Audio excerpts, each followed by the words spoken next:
This KFAN podcast is sponsored by Builders and Remodelers, exclusive Twin Cities provider of Elements Windows. Get the highest quality windows at unmatchable value. Visit buildersandremodelers.com for more details.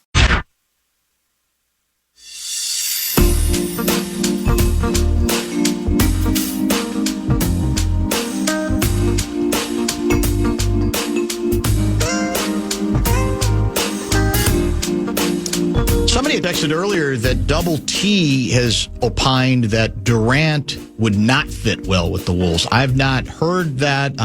It may well be true. And if that's the case, I'd like to at some point talk to Double T again about his thinking in that regard. And I don't want to make it just about a Durant obsession. But it is going to be one of the pressing questions moving forward here as we get closer to the NBA draft. We have one number one. I don't think we have our own, but we have somebody else's, as I recall. So we do have a one, which presumably might be involved in that sort of situation. Nah is an unrestricted free agent, correct? So you have to spend on him. Yep. I don't know what the market. I would think there'd be some market for him, even though he didn't have overall a great postseason either, right? Or even a great season. I like him I like his style. I like what he represents. He was pretty good early on in the season for a while. He had a good season. The playoffs, no, until really this last series, he started to play a little bit better. Correct. But if you're asking me who I think the odd man out in all of this is, I do think it's him. It might well be him because you probably can't afford, unless you got some really massive move we haven't even thought, involving a player we haven't even been talking about. You almost have to bring Nas back, I think. Now, could you be blown out of the water by another deal? I don't know. I mean, he would probably be fairly popular. Couple quick texts here. Oh, did I mention? I think I did, but I'll mention it again. Kevin Seifert in what time is he scheduled for officially? 5:15, 1 hour. 5:15. So some Vikings conversation then, and we haven't caught up with our old ball guy. The friend of the nerds, Kevin Kernan, is going to join us at 4:30. I saw a really good story he had on the question of, again, it's coming up because Aaron Judge is flirting with 400. You know, he's historically been this power hitter, but he's become a very good hitter for average this year as well. And so Kernan is going down that road. Is it possible we could actually ever see a 400 hitter again? It's always a good baseball conversation. We'll get his view on the Twins and perhaps a couple of other things as well, and get him ranting on the nerds, because that's what he does better than pretty much anybody. Did you see his most recent retweet of your tweet previewing his appearance on the show? I did not yet. 7 minutes ago. Oh, is that right? Is it a good one? Always great to be on with knowledgeable Dan. See? We go way back to the days where they actually called traveling in the NBA Finals.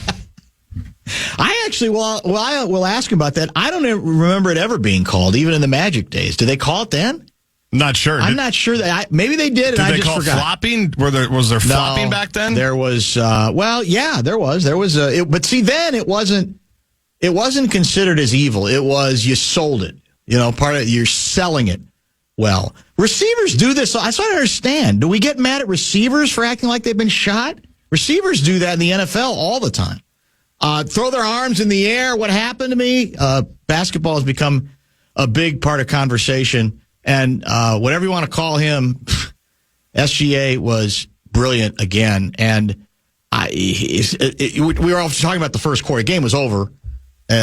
By the end of the quarter, you could argue it was over before it began on the basis of the body language that we saw.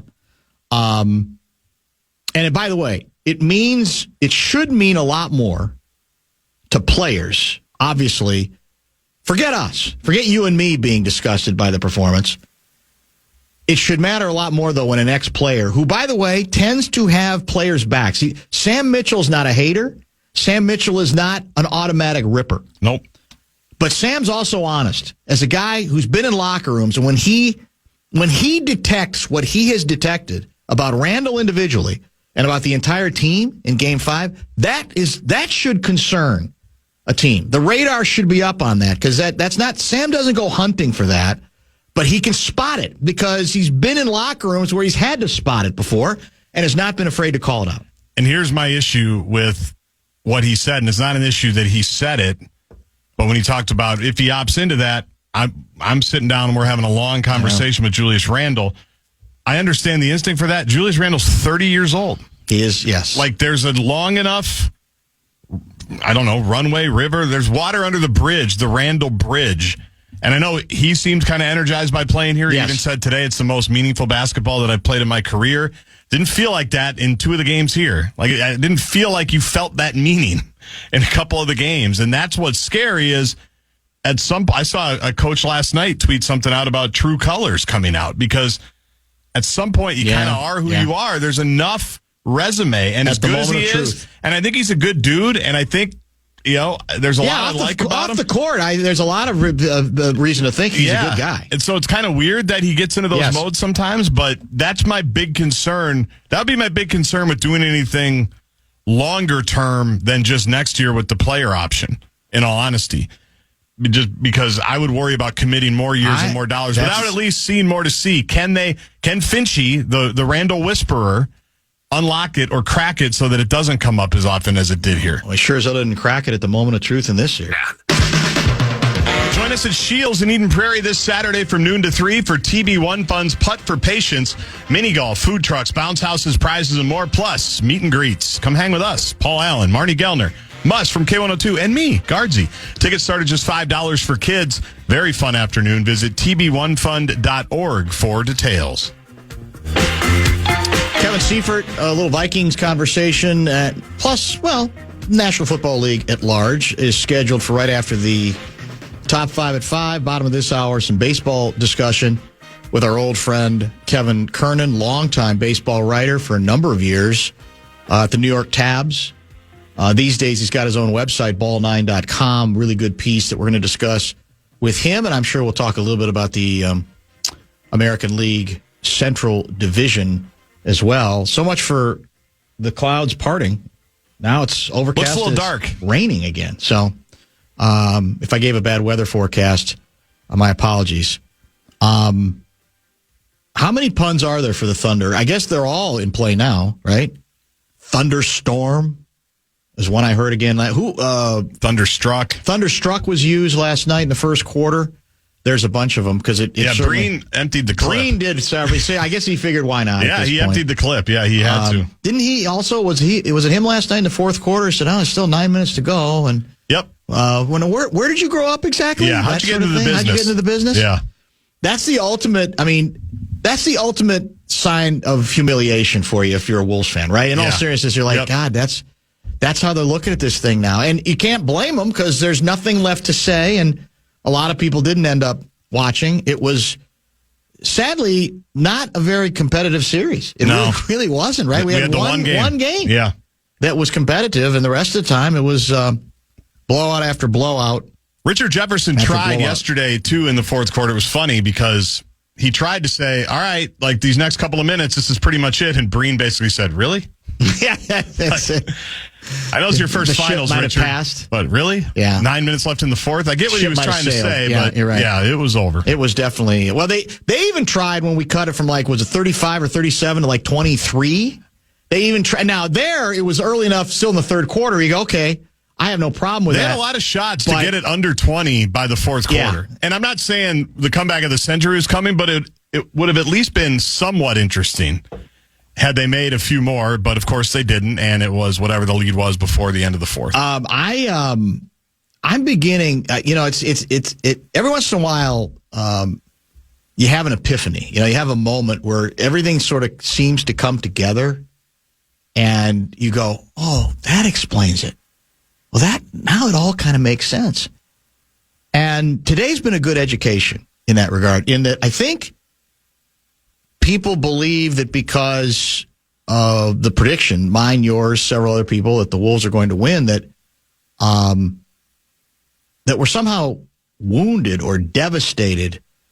I guess they thought to the point where we weren't going to. A couple people said we're not even going to talk about this game today, which I think we've kind of talked about a decent amount. But what I'm learning about, at least, I don't want to generalize and say all of the state of hockey, everybody in the hockey community. But I'm starting to understand why the Wild are what they are right now. A pretty damn good regular season team with nothing happening of any significance in the postseason. I'm beginning to understand it. If these texts are any indication, there's no real pressure on the franchise to get better. I mean, because what I continue to get are people going, hey, you know what? Wild might not get out of the first round, but at least they'll be competitive in most of their games. And I'm thinking, well, you're the reason there's no motivation for it to get better. The place is still sold out on a nightly basis. They're making money over there, hand over fist. They're printing it. Well, at least during the regular season, it would help if they could get some. I'm sure they would like that postseason money because that's when it's real gravy. There's no real heat on them because we got people saying, you know what? Did you watch Game 4 against Vegas? Did you see overtime? One play or two plays away, and we would have won it. So again, I'm beginning to understand why we can't, from a hockey standpoint, on the pro level, get out of that rut. I don't really think there's much incentive to get out of the rut, other than maybe you want to keep Kaprizov happy, and you worry that if you don't, get somewhere, eventually he might ask for a trade. These folks they're actually trying to tell themselves better to lose in the first round and play every game close than to get to the conference finals and then get humiliated in Game 5 and lose the series 4-1. It's like they got to be chuckling their asses off in St. Paul. We got these guys. We want to get better. We'd like to get better sooner or later, but we don't really have to.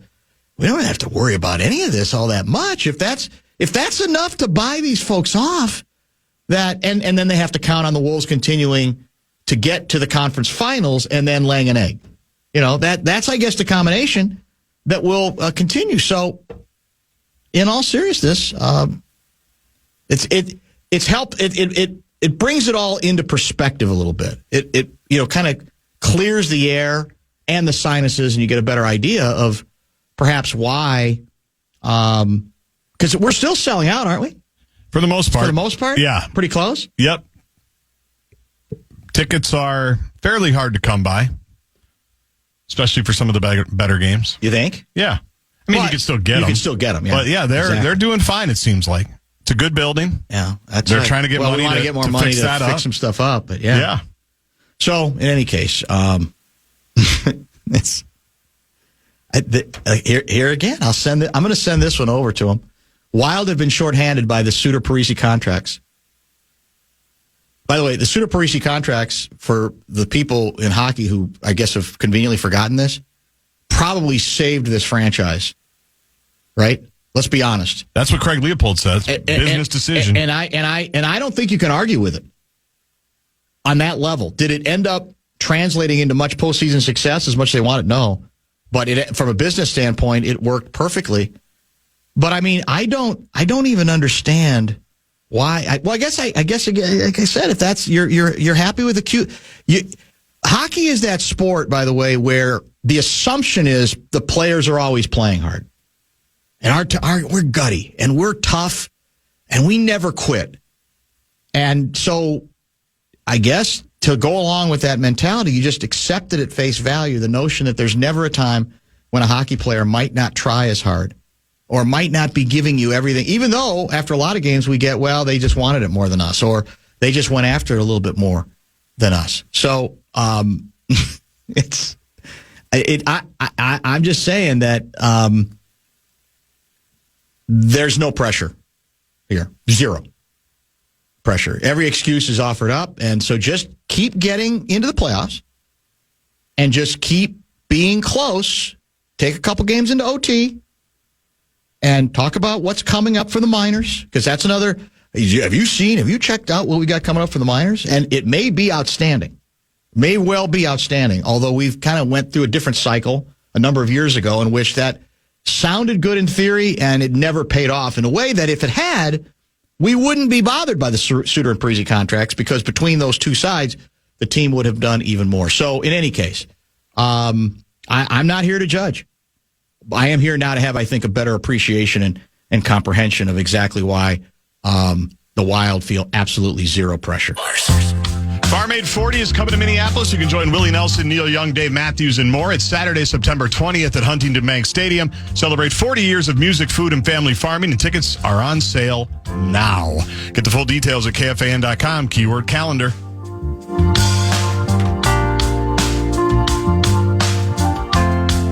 Well, our next guest is actually a pretty good bridge for today's discussion because we've obviously been talking a lot of post-mortem after the Wolves' disgraceful finish in Game 5 last night to a great run to get back to the conference finals. And he, much earlier in his career, covered all kinds of professional basketball. These days, he's more of a ball guy, as in baseball guy. And I do want to talk some baseball with him as well. Kevin Kernan, kind enough to join us via the Connecticut Water Systems hotline.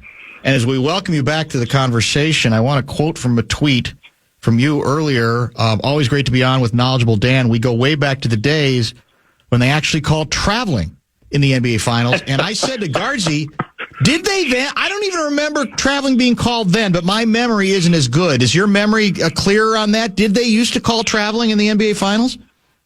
Yes, they did, but not on Michael. But the Jordan rules, right? And actually, if you go back to the game when I think one of the big Knicks wins over the Celtics at the end of the game where Brunson made that shot, had the defender go way to his right and then came back. It was a duplicate of the 1998 Utah shot by Michael, right. But nobody mentioned on TV because they don't think of anything from the past. No, it's all about now. Yeah, it is all about now. By the way, you pay attention to pretty much everything at this point. Yeah, I do. I don't know if you watched much of the Wolves game last night, or how much you've watched of more, generally OKC. They're good, man. I think, and the interesting thing about them, as you know, is that they are in position to be good for a while. Now, injuries happen. Egos can sometimes get in the way as you get better. Mm-hmm. As you well know, you've been through some of those stories.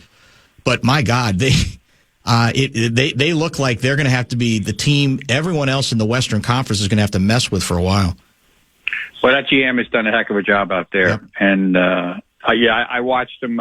Actually, I watched it for a few minutes yesterday, and I knew they'd blow them out, so I didn't really watch the game. And that's exactly what happened. They play like a team. They play hard, and I made my little joke here, but the SGA, they remind me of, some of the great teams we saw in the past. Yes. And it's fun to watch it. And I've obviously watched the Knicks series, but I just felt with the Timberwolves, it's that whole, I just didn't think they would stand up. Because you got to stand up. What you got to do, Dan, to be quite honest, and I don't think, and if I'm wrong, please correct me, but at some point, you got to lay somebody out in the paint. Yes. You really do. You do. That's it. You do. And you got to take your medicine, whatever they give you, because now it's a little soft NBA. Right. Yeah. But you got to lay somebody out in the paint. And the Wolves, from what I saw, just was like intimidated the whole series, and they couldn't wait to get. That's one of those couldn't wait to get the Cabo series. That's why I look That's at how it ended up being. So to your point, I think that there's an art, I think, to a hard, purposeful foul that doesn't have to be injury, like career ending, where you're actually hurting somebody, but you are trying to make some kind of a point of physicality. But I'm not sure, Kernan, that exists at all in the league at all. I'm not sure anybody does that at this point. I think you're 100% right. I think there are a couple guys that are a little off that might do it, and I think that, and we know some of those names, but that's not. I don't see that as a dirty play. No. I see that as a play as that's a protection of my turf play, and you guys are great. But every once in a while, you got to pay the toll. You got to pay the toll, and I don't think coaches do it. No, that's it. I think a guy like who I like, and actually I think he's doing a great job. Mike Malone. I knew his dad Brendan so well. Sure. And there are certain coaches that I think would do that. I think the Knicks would kind of lay you out if they had to, because they're basically getting run off the court. But I have to say, my new guilty pleasure right now, and I just watched the game instead of preparing for the interview, but I watched the Women's College World Series. I'm so into the Women's College World Series softball. It's phenomenal. It is fun. You're right. It's good viewing. Oklahoma just hit a walk-off home run, 3-run homer to beat Tennessee, who has that girl Pickering. I think that's her name. She's she's the hardest-throwing pitcher ever in softball history.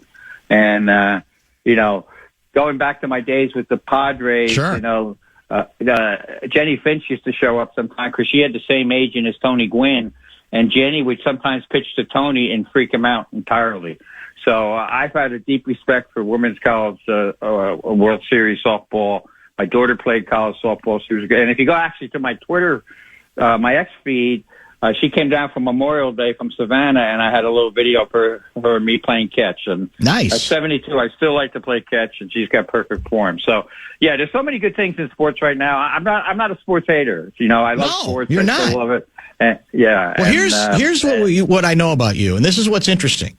I'll ask you the question this way. I think of you still in some ways as a hopeless romantic, and yet I wonder, can you be a hopeless romantic and be a big-time New York tabloid writer, which you were? It sounds like that's a contradiction in terms.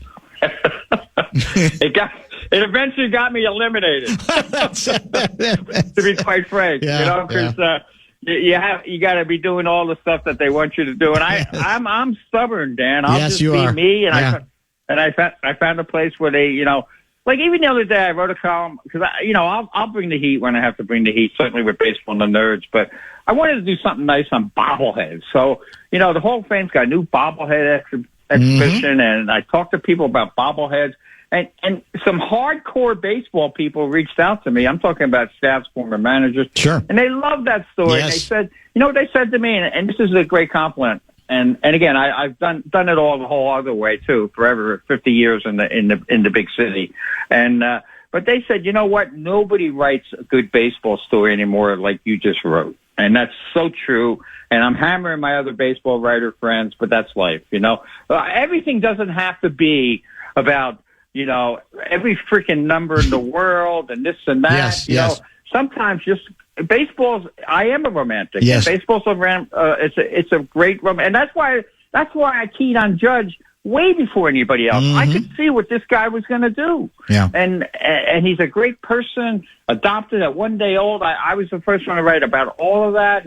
I called his parents. Can I call your parents?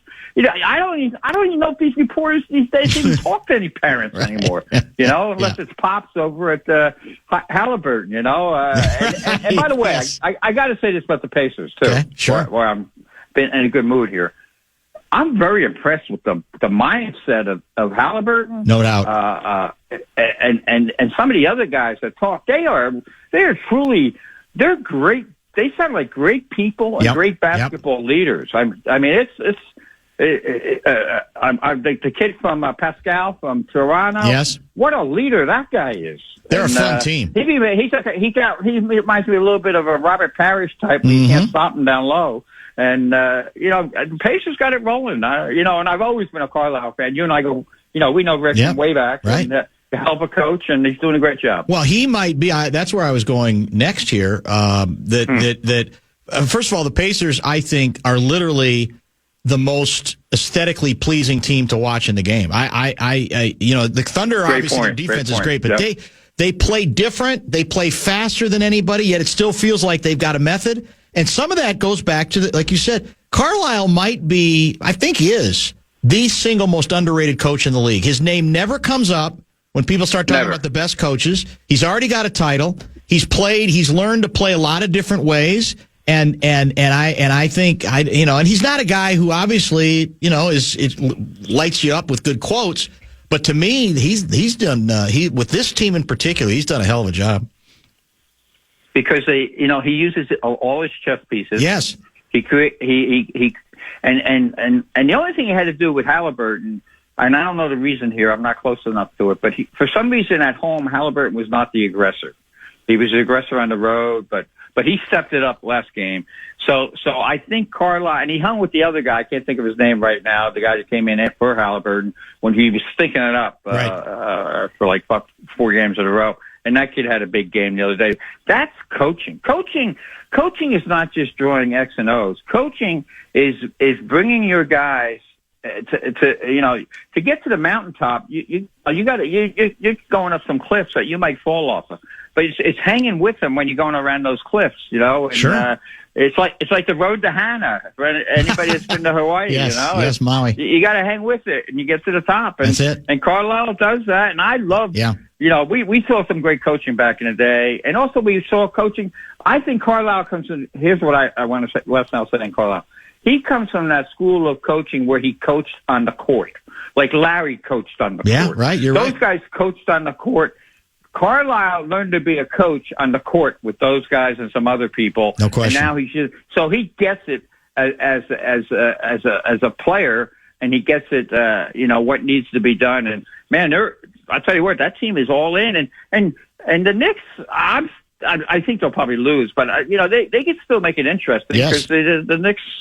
The big thing is too, you wear down the big guy and Cat, and that's the whole goal. Mm-hmm. They also harass. They play defense. They harass Brunson on both sides of the court, and their game plan. So getting back to your point, their game plan has been perfect. And if they get, now they got a little breathing room. We'll see what happens. I think it could be an interesting finals if the Pacers make it with OKC. 100%.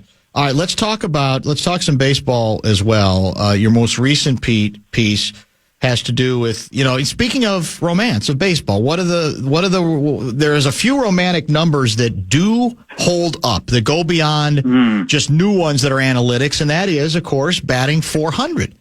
And last time, of course, was 1941, Ted Williams, .406. And you dive deep into that subject because, obviously, of what Aaron Judge has been doing, flirting with .400. Tell me a little bit about what you see with Judge. Obviously, it's a long way from here to the end of the season, but what you make of it, and what is he hitting? Has his hitting philosophy changed, or what's going on here with him? Yeah, great question. It has changed a bit. I think when you lose a World Series in the manner that they lost it, and Judge he's a caring player, great teammate kind of guy. And by the way, I don't think he misses Soto at all. I think that show was getting a little tired with him. And so what he's done is he's taking his singles now. He's still taking his walks, and I have some numbers in there. I think when Ted hit that, he had 147 walks that year, and and Judge I think had 133 last year. So I'm not saying he's going to do it. Please don't put words in my mouth. But the fact that he's still around it at Memorial Day, sure. I think it's the most underreported story in baseball.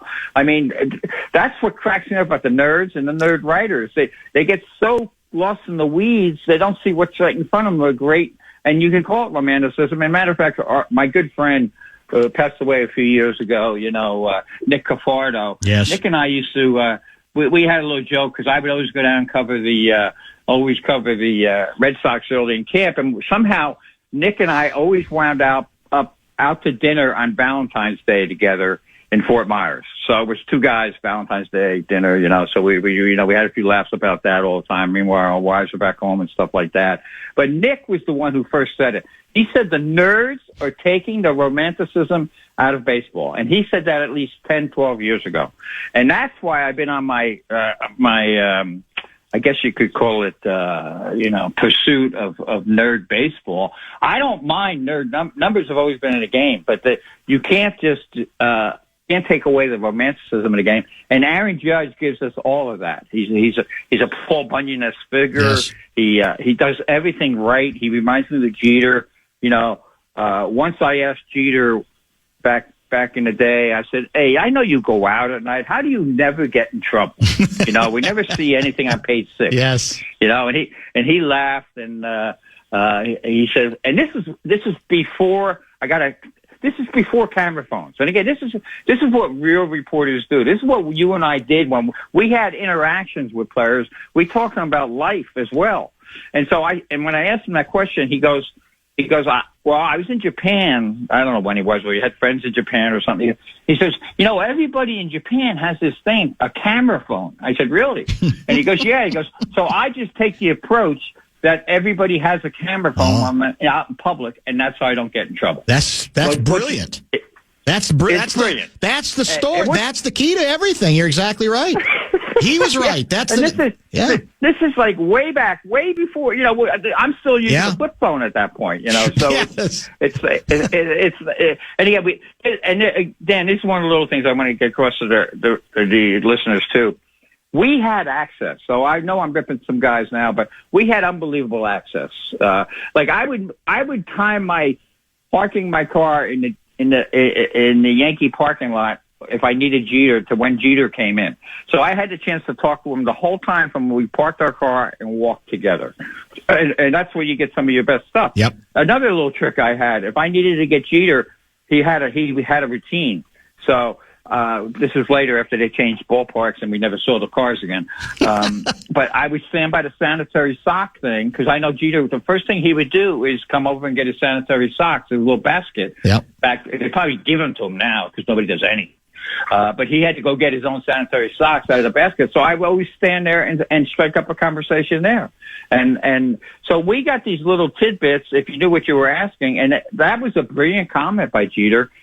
Also, I think in one of those conversations, I came in a little raggedy one day. He said, "Man, where were you?" I said, "I was at my kid's Little League game, and I was coached that." He goes, "Oh man, I can't wait to coach Little League." I said, "Derek, you got to get married first. You got to have kids, So you got to stop with Playboy type stuff, So this is how you talk to these players. Yeah, sure. They enjoy that. And then you move on, and that's how you get stuff. So Judge is a romantic about baseball. And that's why I say the biggest mistake in modern baseball, if you really look at it, was the San Francisco Giants' inability to close the deal.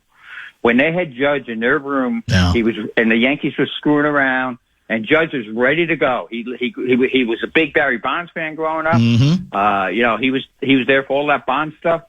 If they had closed the deal, what a different world it would have been. So that's that. And I also had a scout, a very good talent evaluator in this column, say that he thinks Judge is more important than Ohtani at this point. That's because Ohtani's not pitching. Yeah. And you can't disagree because Judge is the leader. Yeah, no question. Judge runs that clubhouse. And one last thing, whenever, they do the interview with the group and stuff like that, Judge would go back to his locker. I'd walk by and he goes, "Kevin, you need anything?" So That's how Judge thought. Yeah, exactly. Wow. That guy cared not only about his team and his teammates, but he saw I was being fair to him and the Yankees. And I'd also question him. I remember A-Rod saying to this young kid named Manny Machado, who he introduced me to in Dominican, said, "Hey, if Kevin asks you a question, make sure you answer it honestly. He'll treat you fairly." And to this day, Manny is still good with me. So, there you go. See? So you don't have a lot of that now, and that's where the romantic in me comes in, and they recognize that as well. By the way, you remind folks right early in your piece on the quest to get back to 400 that I'm the hardcore ball people I'm sure know, but a lot of the casual fans probably don't know or have forgotten that when Ted Williams batted .406 in 1941, he was not even the American League Most Valuable Player choice. Isn't that unbelievable? I know. It's 406. Last guy to do it. It happened 11 years earlier with Bill Terry. But DiMaggio had his talk about iconic numbers, 56-game hitting streak. Ted and the Yankees, they won the pennant and did everything, typical Yankee thing. Sure. But you vote before that, but this is regular season stuff. That 56-game hitting streak was back then was looked upon more, and it's still a great honor, but the 400 was kind of like, oh yeah, somebody will do it again. And even Ted years later, because I saw Ted used to hang out in San Diego on his best friend still lived in San Diego. He'd come out to the Padre games. Loved Tony Gwynn. How about those conversations I was privy to? Listening to Tony and Ted talk hitting. I mean, that was something. Oh, God. And so Ted always, he felt that it would happen again. He said, if I'd known it was going to be so big, I probably would have sat out the last game, the doubleheader, and just would have sat on my 400 number because it was so big. One other thing I didn't know until I did the article again, but back then I didn't realize this. In 41, you had no sacrifice. You had the RBI, but a sacrifice fly was counted as a time at bat. I didn't know that. Ted either. had at least Okay. and Ted had at least 12 of those. So actually, he, according to Joe Cronin, who was his manager, and he said Ted would have hit 419 if it was. And in 1950, I think 1954, the sacrifice fly came back as we know it today. By the way, I never had any time around Ted Williams, but wasn't he kind of cranky? My recollection is people who did have to be around him and cover him and so forth said he could be rather challenging. Is that true? It could be. He could be super cranky, but if you wanted to talk ball with him and stuff like that, and then he mellowed a little bit in his older age, and again, Bob Breitbart, I think his name Breitbart was his name, was the head of the San Diego Hall of Fame. If you threw, it's the old story again in life. There's another tip for the youngins. If you throw somebody's name that they know, that opens up doors. So, hey, I talked to Bob the other day at the San Diego Hall. Oh, Bob's the greatest, blah, blah, blah. You know, so that takes away the curmudgeonness. Just don't ever tell him you were from Boston, you know? Yeah. And, because I think Shaughnessy had a good relationship with him through the years, too. Ted didn't suffer fools, you know, and I also knew the Piazza family well as time went on, and you know, and they were close to Ted. Like I said, I wasn't like close to Ted like some of the Boston writers might have been years later, but because of my relationship with Tony, that kind of opened the door, and there was nobody better to talk hitting with than Tony Gwynn, and just you know, the simple things he did. And here's a last tip for the fathers here or moms. If you're teaching your kid how to hit, get him a tee. Don't put it on the plate. Put it in front of the plate. And Tony did this all the time at his home in Poway. He would get wiffle balls. He would put the wiffle balls on the tee. He would hit the wiffle ball into the garage door. If the wiffle ball came back straight, he knew his rotation was correct on his bat. If it curled left or right, that was so. One of Tony's great secrets, and Tony was the original video guy for hitters, but one of his great simple secrets: get a tee, get a wiffle ball, hit it against the wall, and make sure the wiffle balls come back to the tee. Wow, that's amazing. I've not heard that before. By the way, speaking of Gwynn, you also write a lot in the piece about the year that I think you believe Tony Gwynn might have hit 400, right? Except that, the strike kind of got in the way, correct? Well, baseball does what it does best.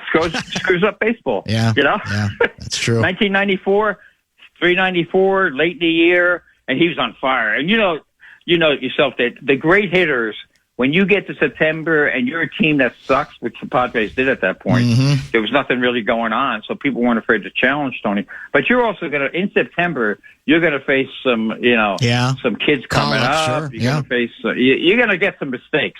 And Tony, there's no doubt in my mind Tony would have hit 400 that year, but there was the players' strike, and he never got close. Never got the chance again. But he was on fire that year, and that was another post fire sale. So he was he was pretty pissed at the organization too. Sure, so he was totally locked in that year. We're out of time now, but this occurs to me. One of the next times we have you on, we're going to have to dig deep. We're going to have to spend some time on you working in New York with the Tabs, because I've always had from afar, a fascination with New York tabloid journalism. I'm assuming you would tell me it's changed a lot over the decades, like everything in the newspaper business. But I bet you got some great stories to tell about those days and how vicious it was, how cutthroat it was, how competitive it was. So we got to just carve out. Maybe the next time we have you on, we don't even necessarily talk about baseball right now, but we just talk about that. I think people would get a kick out of that, out of that tabloid history. Well, let me whet your appetite with one little tidbit. Okay. Active Post, which was by the Brooklyn Bridge back then, by the fish market, so I could always go to the fish market after I was done working, get nice fish, bring it home. Nice. But there was a bar called the Postmortem. And one time, I remember we went and had drinks. That's when writers actually used to drink too. And we went and had drinks after work, and we had to step over a dead body to get in the postmortem. So that's the way it was. That's a real postmortem moment as you go in to post the postmortem. That's pretty remarkable. That happened. Man, oh man! All right, we'll delve a little. We'll leave them with that to whet their appetite, and we'll come back with more. We'll pay that off later. Does that sound good? Okay, buddy. Always appreciate you, man. Thanks, Kevin. Bye-bye. That's Kevin Kernan. Or you can read the stuff he writes at the website Ball9, BALLNINE.com. Great piece on whether, again, is anybody ever going to hit 400? Long way to go between now and obviously the end of the season, heading into October. But Clark Judge has at least been Clark Judge. I always say Clark Judge. He was a sports writer. Speaking of sports writers from way back when, Aaron Judge is flirting with that number right now, and that kind of got, I think, Kernan going a little bit because he is, despite the cynicism, right? He is a baseball romantic. Ready for top 5? Let's do it. Wolves done. Knicks try to stay in it, and why Dan might just be a Gopher football fan this fall.